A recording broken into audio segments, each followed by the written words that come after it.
बच्चों नमस्कार। कल मैंने आपको भक्ति के दोहे पढ़ाए थे।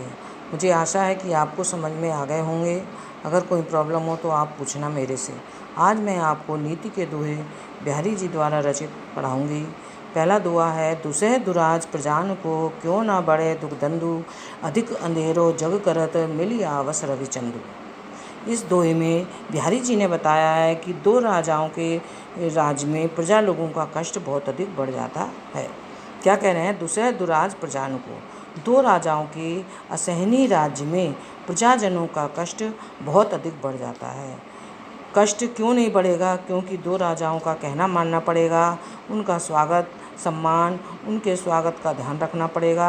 इसीलिए एक राज्य में दो राजाओं के होने से प्रजा का कष्ट अधिक बढ़ जाता है। उदाहरण देकर बता रहे हैं कि अधिक अंधेरो जग करत, मिली आवस रविचंद। जिस प्रकार अमावस्या की रात को सूरज और चंद्रमा एक ही राशि में हो जाते हैं, तो इस कारण संसार में अंधेरा बहुत अधिक हो जाता है। जिस प्रकार एक राशि में सूर्य और चंद्रमा होने पर संसार में अंधेरा हो जाता है, उसी प्रकार एक राज्य में दो राजाओं के होने पर प्रजा का कष्ट अधिक बढ़ जाता है। इसका काव्य का सौंदर्य भाषा ब्रज है, छंद दोहा है, रस इसमें जो है शांत रस है और अलंकार अनुप्रास है। दूसरा देखेंगे, बसे बुराई तासु जन, ताही को सन्मानू, भलो भलो कई छोड़िए, खोट ग्रह जब दानू। इस दोहे के माध्यम से बिहारी जी ने बताया है कि दुष्ट बसे बुराई जासु तन, ताही को सन्मानू, भलो भलो कई छोड़िए, घोटे जब तानू। इस दोहे में बिहारी जी ने बताया है, दुष्ट व्यक्ति की स्थिति का वर्णन करा है कि दुष्ट व्यक्ति कैसी प्रवृत्ति का होता है। बसे बुराई जासु तन, बिहारी जी कहते हैं कि जिसके मन में बुराई बसती है, जिसके तन में बुराई बसती है, ताही को सम्मान, इस संसार में उसी का सम्मान किया जाता है। भलो भलो कई छोड़िए, खोटे ग्रह जपतान, क्योंकि भले ग्रह को भला कहकर छोड़ दिया जाता है, लेकिन जब कोई खोटा ग्रह होता है तो उसके लिए, उसको शांत करने के लिए संसार में मनुष्य जप और दान करता है। बुरा व्यक्ति से इसलिए संकेत डरते हैं, सम्मान करते हैं कि ऐसा ना हो ये व्यक्ति हमारा कुछ बुरा कर दे। जिस प्रकार हम खोटे ग्रह से डरते हैं, उसी प्रकार बुरे हुए व्यक्ति से डरते रहते हैं। इसका भी काव्य का सौंदर्य भाषा ब्रज है, छंद दोहा है, इसमें भी शांत रस है और अनुप्रास अलंकार है। नल की अरुणल नीर की, गति एक कर जोए, जे तो नीचो है चले, ते तो ऊंचो होए। इस दोहे में बिहारी जी ने विनम्रता का महत्व बताया है कि मनुष्य जितना नम्र होकर चलता है उतना ही ऊंचा उठता जाता है। तो इसके माध्यम मनुष्य की तुलना नल के पानी से की गई है।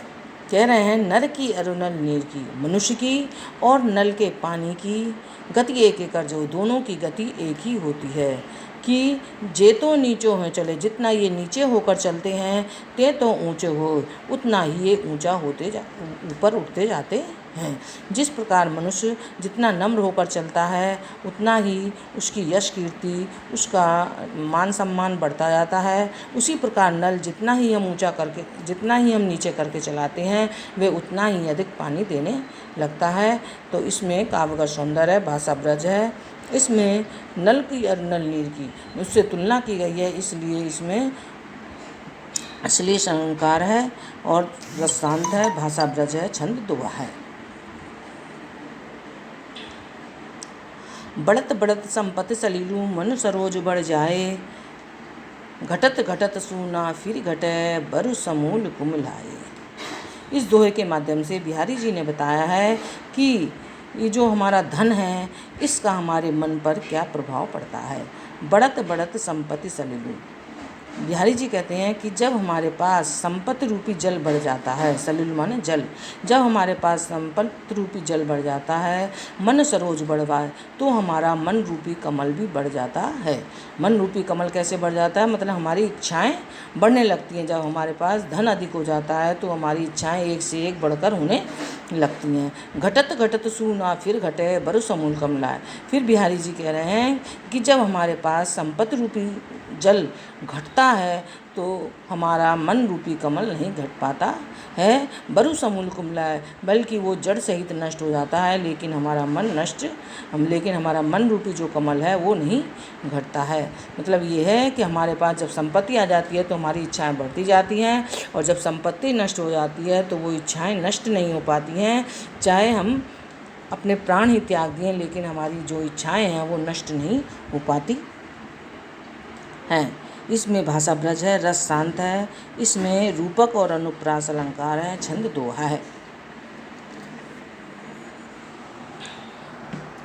जो चाहत चटक ना घटे, मैलो होय न मित्त, रज राजस न छुआई, तो नेह चीकने चित्त। इस दोहे में बिहारी जी ने एक अनुभवी व्यक्ति द्वारा बताया है कि मन को शुद्ध किस प्रकार करना चाहिए। वो कहते हैं जो चाहत चटक ना घटे।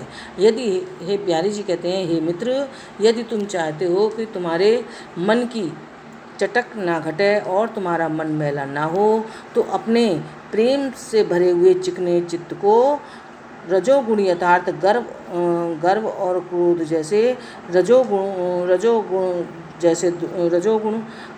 वृत्तियों से मलिन मत होने दो। मतलब ये है कि जिस प्रकार अगर किसी वस्तु पर तेल लगा होता है तो उस पर धूल जल्दी बैठकर उसको मैला कर देती है, उसी प्रकार हमारा जो चित्त है, जो चिकना है, उस पर गर्व और क्रोध जैसे रजोगुणी जो धूल है वो हमारे चित्त को मैला कर देगी। इसलिए उनको दूर रखो और अपनी चित्त की शुद्धि के लिए उनसे दूर रहो।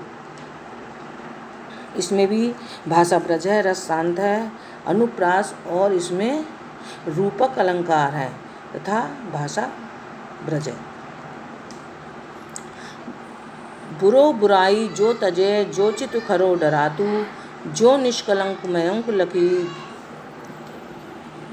गनय लोग उत्पातु। इस दोहे में बिहारी जी बता रहे हैं कि यदि कोई दुष्ट व्यक्ति अपनी बुराई को छोड़ दे, लेकिन उससे फिर भी हमारा मन डरता रहता है। क्यों? बड़े बुराई जो तजे, जो चित खरो डरातु।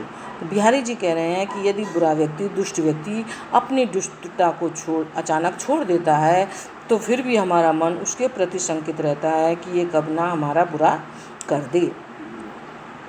क्योंकि जो निष्कलंक में लगी, जिस प्रकार चंद्रमा को संसार में निष्कलंक देखकर उपद्रव होने लगते हैं, उसी प्रकार बुरे हुए मनुष्य अगर बुराई त्याग देता है तो हमें उससे डर लगता है। जिस प्रकार कहा जाता है कि अगर चंद्रमा बिना कलंक के, चंद्रमा पर काला काला धब्बा सा दिखता है, उसको कहा गया है कि अगर चंद्रमा बिना कलंक के, बिना निष्कलंक के रूप में उदित होता है तो पृथ्वी पर उत्पात होने लगते हैं।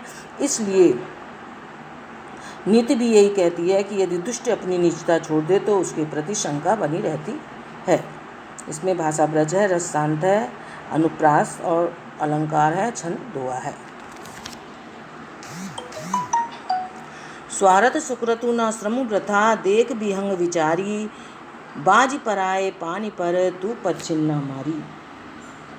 इस दोहे में बिहारी जी बता रहे हैं कि हमें दूसरों लोगों के बहकावे में आकर अपने साथियों के साथ गलत व्यवहार नहीं करना चाहिए। तो क्या कह रहे हैं? बाज पराए पानी पर, हे बाज, तुम दूसरों के हाथ में पड़कर, दूसरों के वशीभूत होकर तू पक्षी न मार, तू अन पक्षियों को मत मार, क्योंकि अन पक्षियों को मारने से ना तो तेरा स्वार्थ सिद्ध होगा, ना सुकृत, ये ना कोई पुण्यकार है, अच्छा कार है, ना श्रम वृथा, और तेरा श्रम भी बेकार जाएगा।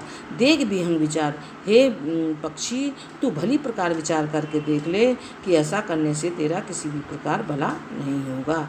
इसमें बाज, राजा जयसिंह को माना है, राजा जयसिंह को बाज माना गया है। आपने जीवन परिचय में पढ़ा होगा कि जो है बिहारी जी राजा जयसिंह के दरबार में रहते थे, तो वही बताया गया है कि राजा जयसिंह को बाज बताया गया है, और जो पक्षी हैं उन राजाओं को बताया गया है जिनको राजा जयसिंह जिन पर आक्रमण करते थे। तो राजा जयसिंह के लिए कहा गया है कि तुम अन्य पक्षियों के हाथ में अन्य लोग दूसरे के हाथ में पड़कर अन्य पक्षियों को मत मार, क्योंकि इससे ना तेरा स्वार्थ सिद्ध होगा, ना कोई ये पुण्य काम है, और तेरा श्रम भी व्यर्थ जाएगा। इसलिए तू भली प्रकार विचार करके देख ले। इसलिए दूसरों के हाथों में पड़कर अपने साथी अन्य पक्षियों की हिंसा मत कर। इसकी भाषा ब्रज है, रस शांत है, अलंकार इसमें जो है अनुप्रास अलंकार है, छंद दोहा है। बच्चों, आपको नीति के दोहे मैंने पढ़ाए हैं। इसमें आपको कोई भी शंका हो तो आप दोबारा मेरे से पूछ लेना, और आपका ये पाठ समाप्त होता है। धन्यवाद।